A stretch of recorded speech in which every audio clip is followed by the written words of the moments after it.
Hey, I am here again talking about the Everyone's a Critic film challenge, in which I'm attempting to watch a horror movie a week and talking about it. And the prompt I'm talking about today is gore and splatter.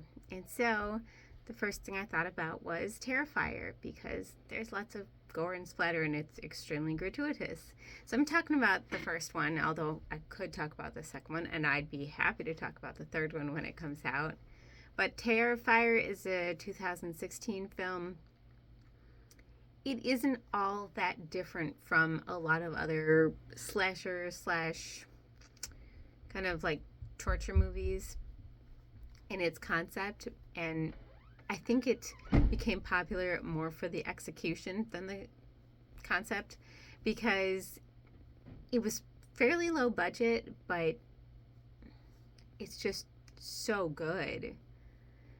And why? I mean, there's people that don't like it, but I think a lot of people gravitated towards Terrifier just because of Art the Clown, not the character itself. But David Howard Thornton, the actor, is just really embodies the role in such an amazing way, and that really is what struck me in watching the movie, is what makes it stand apart, because his acting, he has some previous mime experience, and it really shows because Art doesn't talk. And so everything he does is through actions, which a lot of it is attacking people, or through miming or pantomiming things. And he does that in such a successful way that it is extremely creepy. It's also very over the top in certain ways, and that aspect, I think, makes it fun. It adds an element of fun. So even though he's hacking people up and hurting and killing people, it has this almost,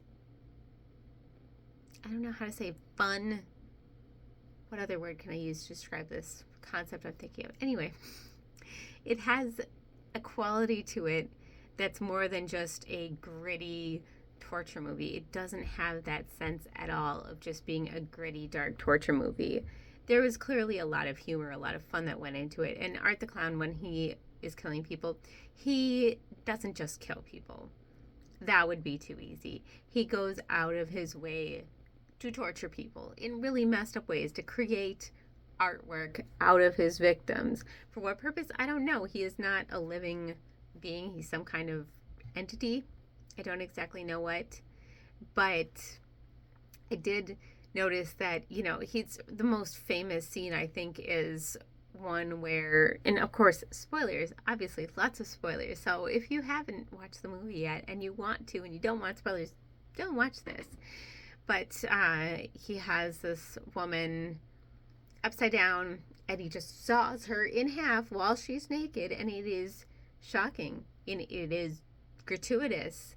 There's other scenes too where he's just whipping people and doing things that is not just going for a kill. He doesn't have any sense of hurry in any of his kills, and I think that stands out too, is that he is not rushed, he is not stressed for people to kill. He is just wanting to do this in his own way, in whatever way is works for him and is fun and makes his art, whatever he's trying to do. That's the other thing. Normally, I don't like characters and stories that much without a backstory. I don't like things that are unexplained. I want to know people's motives. I want to know why. This has no why. There's no motive. There's nothing behind it that is identifiable in this movie. So I just have to live with that. And you know what? For Terrifier, I'm okay with it. It's a movie that you watch. It's a movie you throw on in the background while you're doing craft projects. It's just one of those movies that has the right energy, the right feel to be very successful in what it does. So, yeah, despite Terrifier going against a lot of things that to me make a movie enjoyable and a really good movie, I love it.